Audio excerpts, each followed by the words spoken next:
Assalamualaikum warahmatullahi wabarakatuh.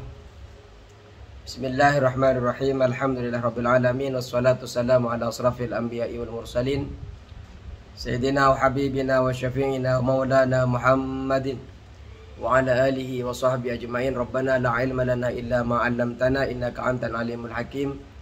Rabbi israh li sadri wa yassir li amri wahlul 'uqdatam min lisani yafqahu qawli. Amma ba'du. Yang kami hormati segenap para pemirsa dimanapun berada, alhamdulillah kita bertemu lagi di kajian-kajian kitab untuk menambahkan ilmu kepada kita.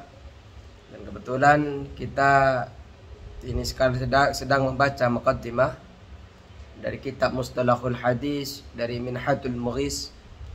Kitab yang akan kita kaji ini menjelaskan tentang Mustalahul Hadis. Memang di channel ini saya rencananya memang akan membahas tentang ulumul Quran, Mustalahul Hadis, dan juga kita akan membahas tentang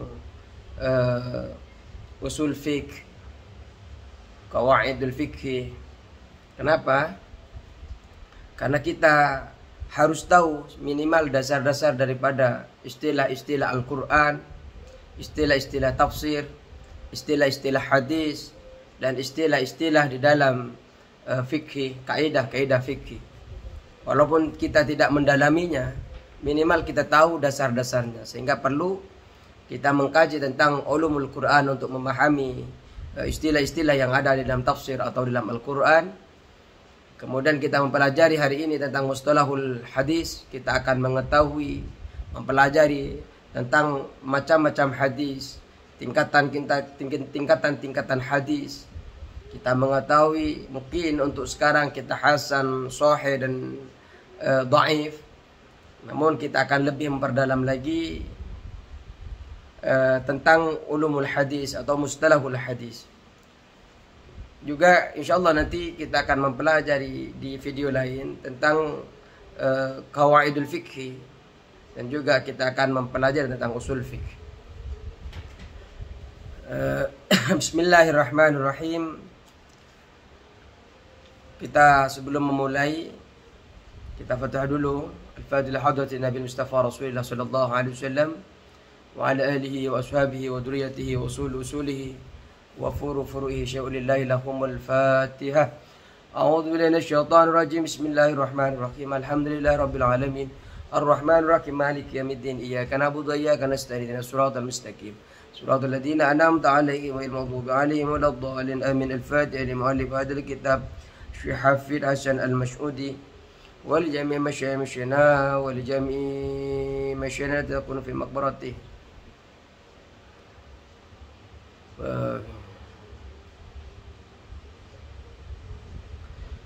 أن الله تعالى يحمينا بحماياتهم ويمدنا بمدادهم وينفعنا ببركاتهم وأنوارهم وأسرارهم وعلومهم في الدين والدنيا والآخرة.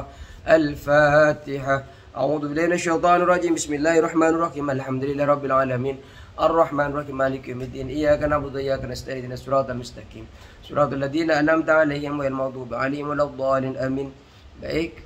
Bismillahirrahmanirrahim. Qala musannif rahimakumullah wa nafa'ana bi ulumihi wa amadna bi asrarihi wa bikum fid dharain. Amin.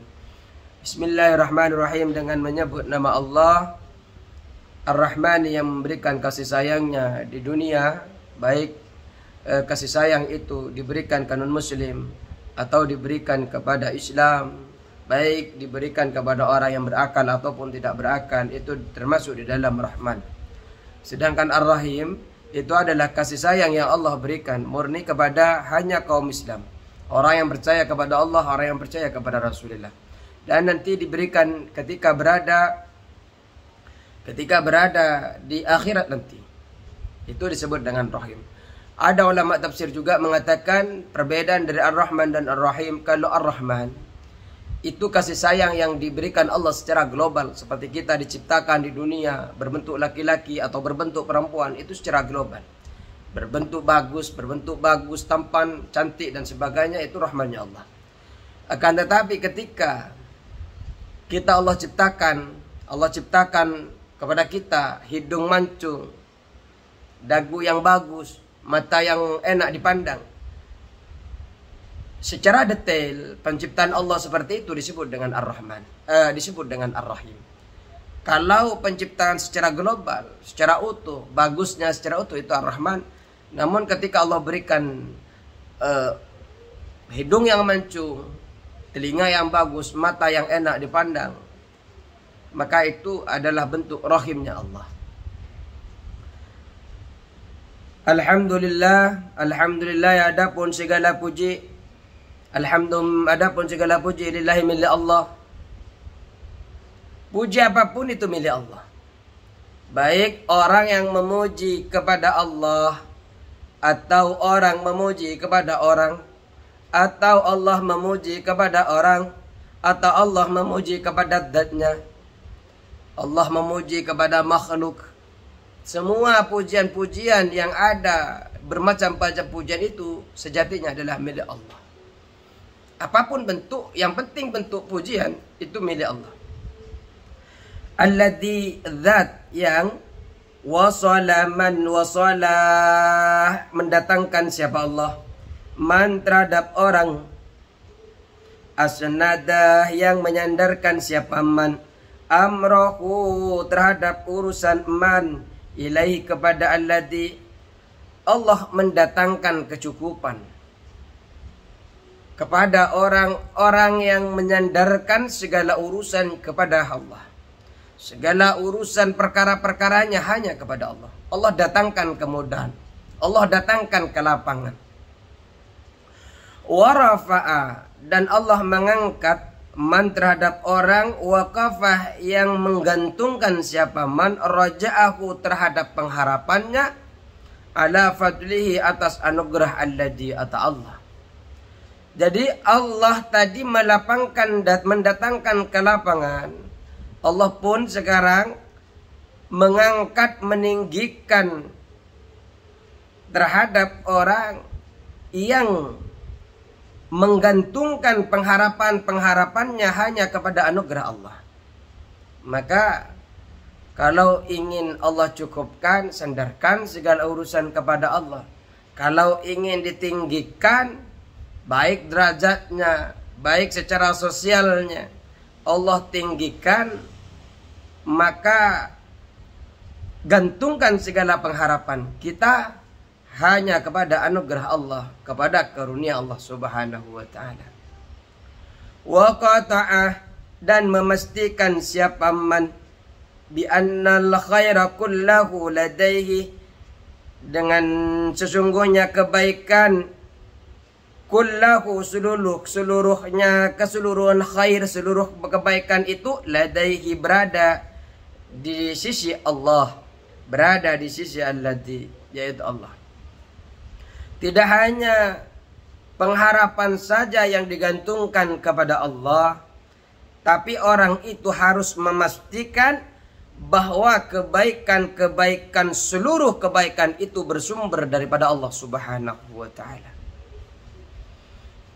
Jadi kebaikan yang kita lakukan itu bukan datang karena diri kita, tapi murni itu datang, seluruh kebaikan itu dari Allah Subhanahu wa ta'ala. Makanya sering ulama-ulama, kiai-kiai kalau mengatakan di akhir kitabnya, di akhir majlisnya, ia mengatakan kalau kebaikan itu datang dari Allah, tapi kejelekan itu datang dari saya sebagai manusia yang dhaif, sebagai manusia yang lemah.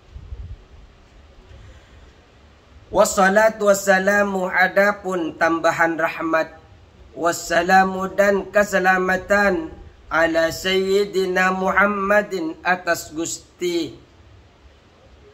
kita, pimpinan kita Muhammadin, rupanya Muhammad. Mengapa di sini menggunakan Gusti? Mengapa menggunakan sayyidina? Bukankah ketika Rasulullah ditanya seperti apa bentuk salawat, Rasulullah mengatakan Allahumma salli ala Muhammad. Tidak ada di sana menggunakan Sayyidina Muhammad. Tapi mengapa di sini menggunakan Sayyidina? Pertama, ada Rasulullah sallallahu alaihi wasallam di dalam hadisnya. Rasulullah bersabda, ana sayyidu waladi Adam, saya adalah pemimpin anak Adam yaumal qiyamah, kelak di hari kiamat. Jadi Rasulullah sendiri mengatakan ana sayyidul walad, ana sayyidu waladi Adam, saya adalah pemimpin para anak Adam. Ketika ditanya tentang salawat Allahumma salli ala Muhammad, mengapa tidak menyertakan Sayyidina? Oh ya, sekarang bagus secara etika kalau Rasulullah nanti menggunakan Sayyidina di dalam salawat yang diajarkan kepada umatnya. Artinya kurang bagusnya seperti panjenengan nanya kepada saya, siapa panjenengan? Kemudian saya mengatakan, saya adalah Ustadz Haji, Kiai Haji. Enggak enak. Jadi pasti saya mengatakan, saya Wahid. Saya Abdul Wahid. Tidak akan mengembel-embelkan Kiai. Walaupun karena Kiai itu bukan kita yang memberi. Ustadz itu bukan kita yang memberi. Tapi orang lain yang memanggil kita mungkin karena bentuk penghormatan. Sebagaimana kita memberikan bentuk penghormatan kepada Rasulullah sallallahu alaihi wasallam dengan mengucapkan Allahumma salli ala sayyidina Muhammad. Allahumma salli ala sayyidina. Ada sayyidina itu adalah bentuk penghormatan kita, ta'diman li sayyidina Muhammad sallallahu alaihi wasallam. Jadi peletakan sayyidina oleh pengarang kitab, oleh Al-Hafidh Hasan ini, beliau letakkan Sayyidina karena mengutip yang saya sebutkan tadi. Rasulullah sallallahu alaihi wasallam mengatakan ana sayyidu waladi Adam yaumal qiyamah. Muhammadin, sayyid ini adalah rupanya Muhammadin, yaitu Muhammad. Afdalil anam, yang lebih utamanya makhluk. Nabi Muhammad ini makhluk sama seperti kita. Namun di dalam makhluk itu ada banyak makhluk yang utama. Di antaranya yang paling utama adalah Nabi kita Muhammad sallallahu alaihi wasallam. Kalau kita ibaratkan batu, banyak batu, tapi batu permata adalah Nabi Muhammad sallallahu alaihi wasallam. Beliau memang makhluk biasa seperti kita. Namun Nabi Muhammad sallallahu alaihi wasallam adalah makhluk yang paling utama. Al-ati biahsanil hadisi, al-ati yang datang biahsanil hadisi, dengan paling baiknya perkataan, dengan paling baiknya cerita. Nabi Muhammad kalau bercerita indah sekali, bagus sekali. Dan ketika kita membaca hadis-hadis Rasulullah, susunan katanya menakjubkan sekali. Wasdaqil kalam, jadi bukan hanya ceritanya yang bagus, akan tetapi wasdaqil kalam, paling benarnya pembicaraan, paling benarnya perkataan, itu adalah pembicaraan perkataan Nabi kita Muhammad sallallahu alaihi wasallam. Makanya Rasulullah sallallahu alaihi wasallam sebelum diutusnya Nabi Muhammad, beliau sudah dikenal dengan Al-Amin. Beliau terkenal dengan amanahnya, karena setiap perkataan Nabi Muhammad adalah kejujuran. Wa ala alihi, dan atas keluarganya Muhammad.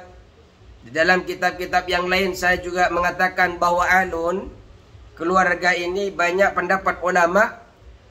Di dalam selawat itu ada yang mengatakan bahwa alun bukan hanya nasab Rasulullah.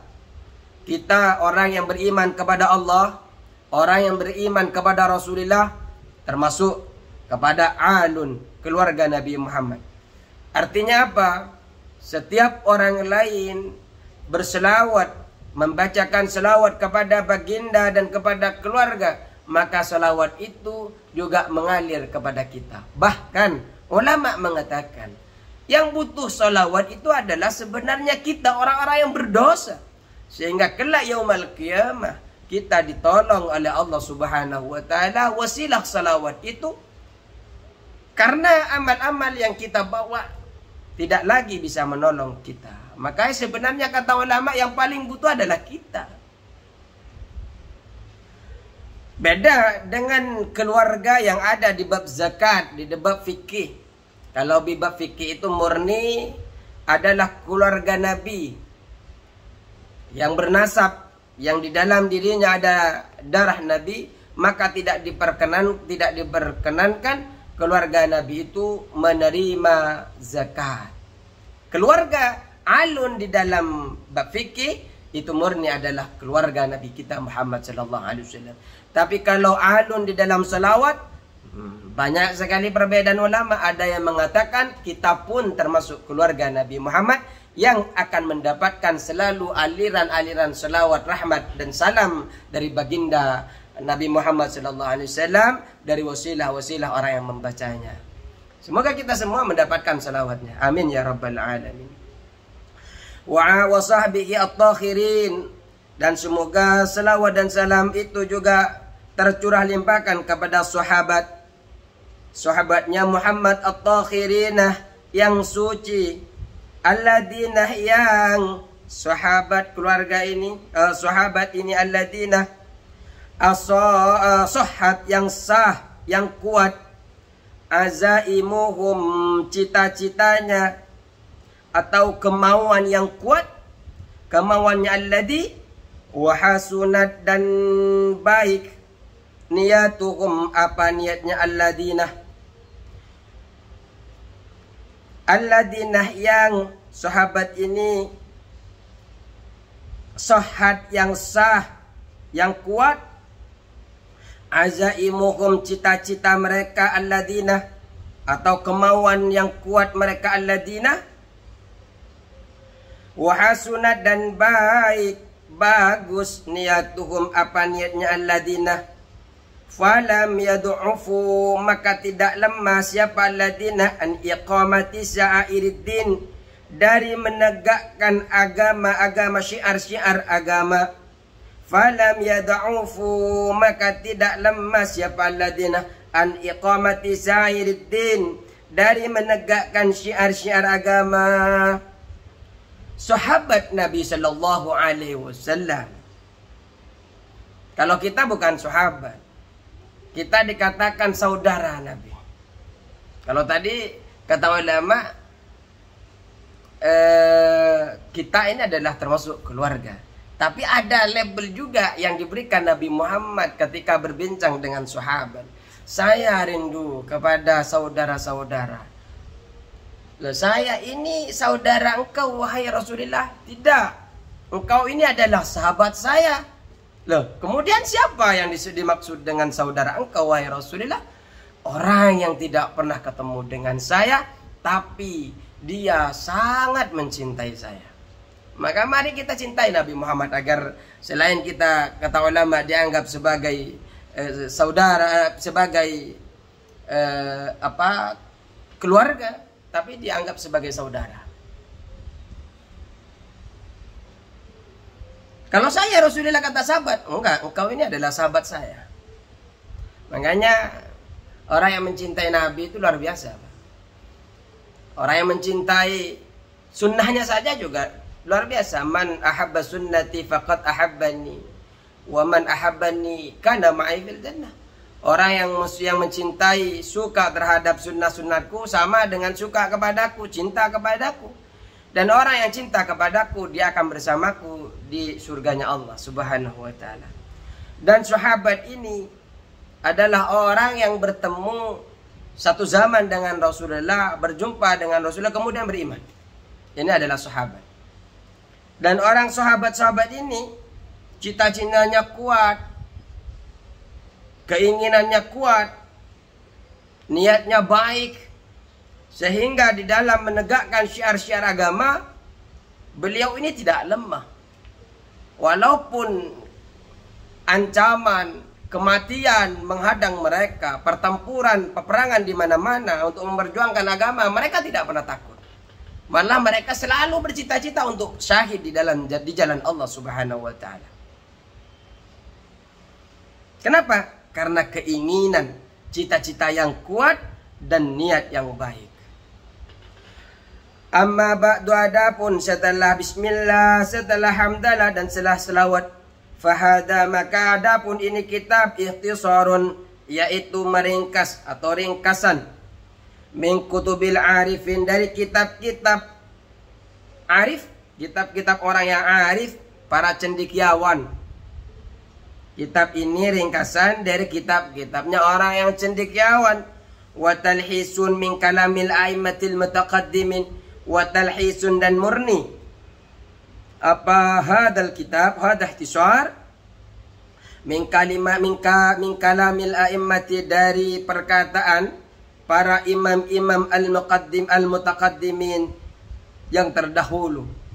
Kitab ini adalah kitab para cendekiawan, para imam-imam terdahulu. Awratuh fihi ahsanal mulahi. Awratu mendatangkan siapa saya fihi di dalam hadal kitab, hadal ihtisar.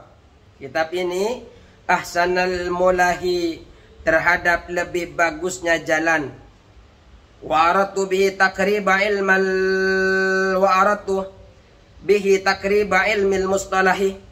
Wa aratu dan mengharapkan siapa saya bihi dengan hada ikhtisar, takriban terhadap pendekatan, takriba ilmil mustalahi, terhadap pendekatan ilmu mustalah. Jadi di dalam kitab ini saya datangkan kitab ini dengan sebaik-baiknya jalan, dan mengharapkan dengan orang mempelajari kitab ini bisa memahami tentang, bisa dekat dengan ilmu mustalahul hadis. Kita tahu apa hadis mutawatir, kita tahu tentang hadis mauquf, kita tahu tentang hasan, kita tahu tentang hadis-hadis yang lain, sanad-sanad, jalur-jalur daripada hadis tersebut. Fahuwa, maka adapun hada ikhtisar min ajallil muallafat, yaitu lebih agungnya kitab yang dikarang.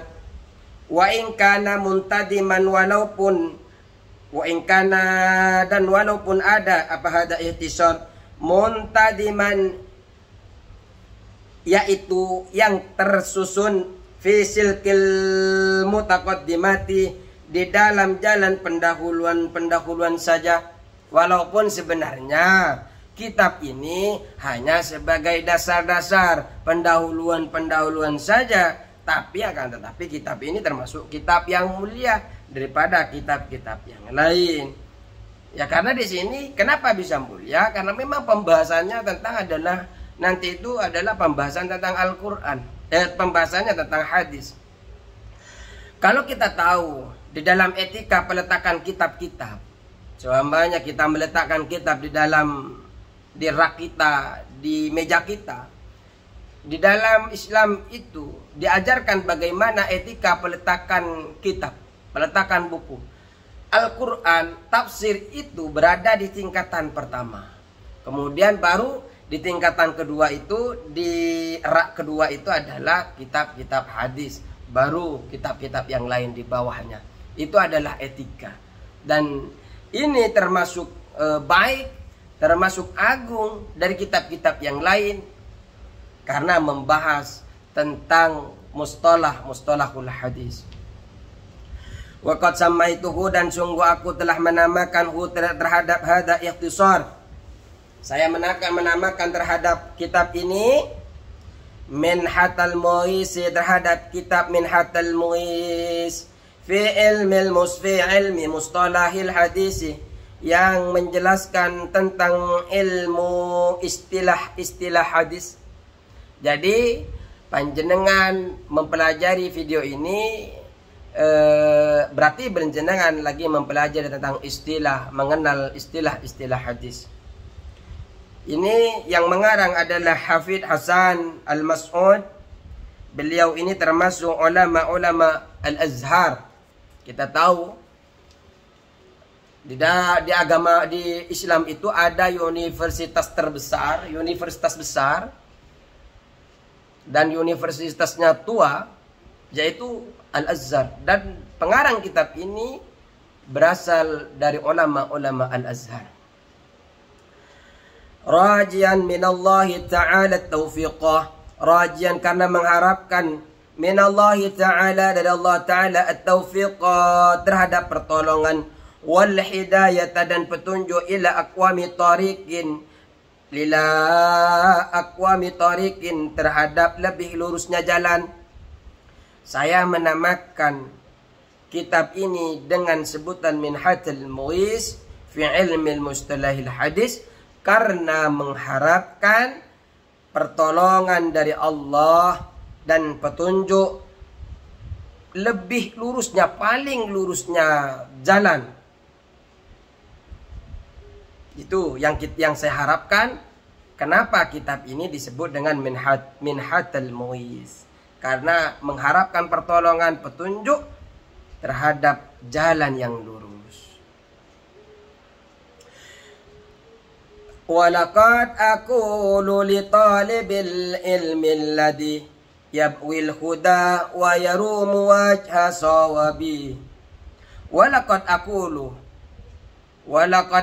dan benar-benar sungguh berkata siapa saya, li talibil ilmi, terhadap orang yang mencari ilmu.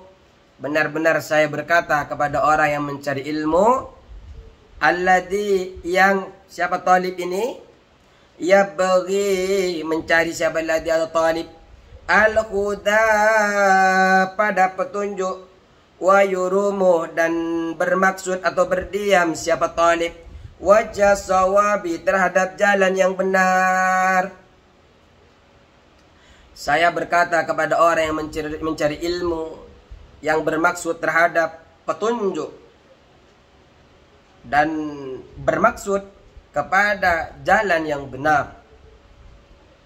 Ya qari'an ilmal hadisi dirayatan, indum tatahriran falut bi kitabi. Kalau tadi dia bahar yang di atas itu mengatakan benar-benar saya telah berkata kepada murid yang sedang mencari ilmu, yang mencari petunjuk dan bermaksud kepada jalan yang benar.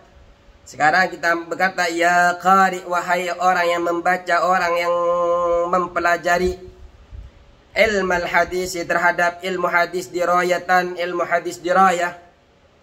In rumta tahriran, in rumta jika menuju, tahriran, in rumta jika menuju atau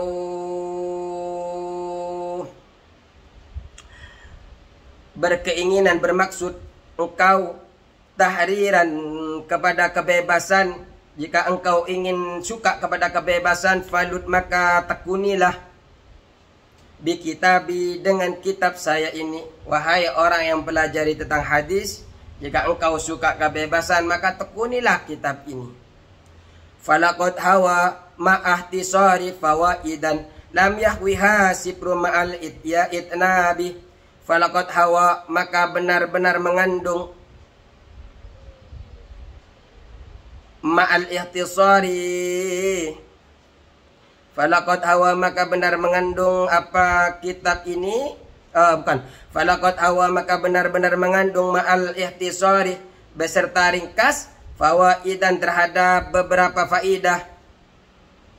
Lam yahwiha, yang tidak mengandung ha terhadap fawaid sifrun.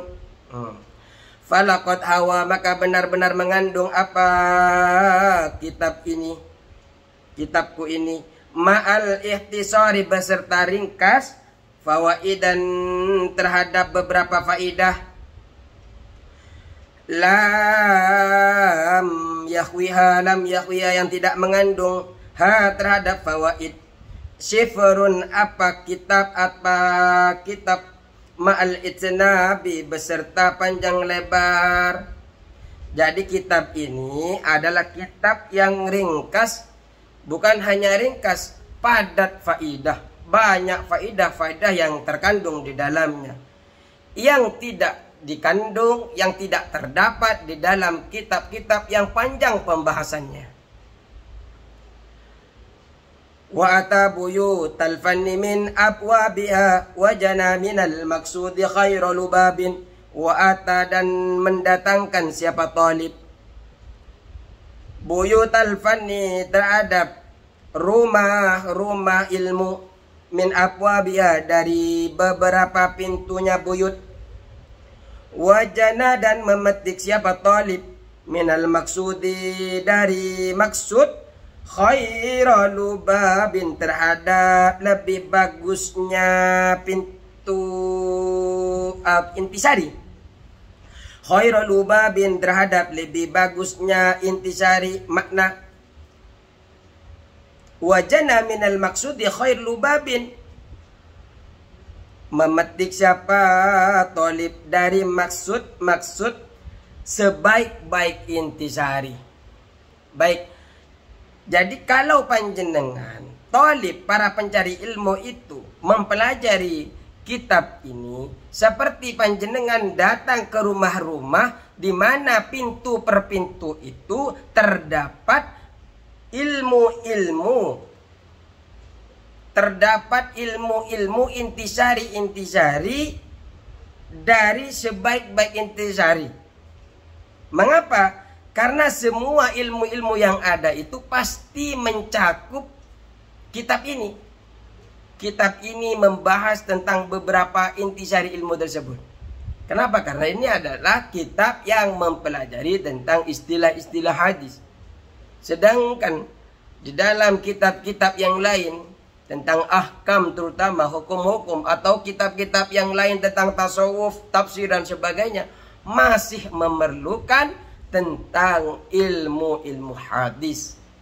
Dan termasuk ilmu hadis itu adalah mustalahul hadis. Panjenengan mempelajari di sini berarti panjenengan sedang mengambil dari pintu-pintu untuk mengambil intisari ilmu tersebut.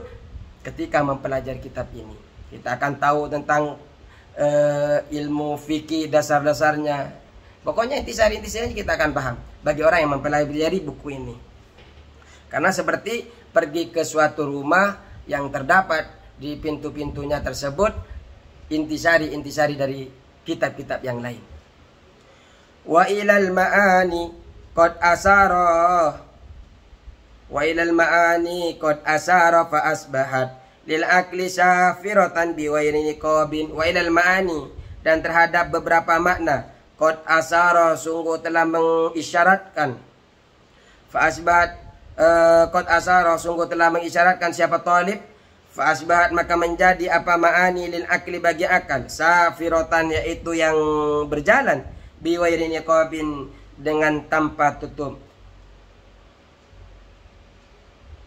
Talib telah mengisyaratkan terhadap makna-makna yang terkandung di dalam kitab ini dan menjadi untuk akal, memudahkan akal kita seperti orang berjalan tanpa tutup, lurus, mudah dipahami, mudah dipelajari. Kitab ini kitab yang tidak membahas secara panjang lebar tapi mengena, mudah dipahami. Namun kitab ini termasuk kitab yang lengkap, walaupun tidak secara detail, tidak secara dalam seperti kitab-kitab yang lain. Namun di dalam pembahasannya mengambil kutipan-kutipan, mengambil intisari-intisari dari kitab-kitab hadis, kitab-kitab ulumul hadis yang lebih besar lagi. Ini hanyalah dasar, dan kalau kita mempelajarinya insya Allah kita akan mengetahui dasar-dasar ilmu hadis dan sangat bermanfaat kepada kita. Dan video berikutnya kita akan masuk kepada muqaddimah, pendahuluan dari kitab hadis, mustalahul hadis ini. Dan sekarang yang kita baca ini adalah pendahuluan dari pengarang kitab mustalahul hadis atau Minhatul Mu'is. Cukup sekian. Wallahul muwaffiq ila aqwamit thoriq. Wassalamualaikum warahmatullahi wabarakatuh.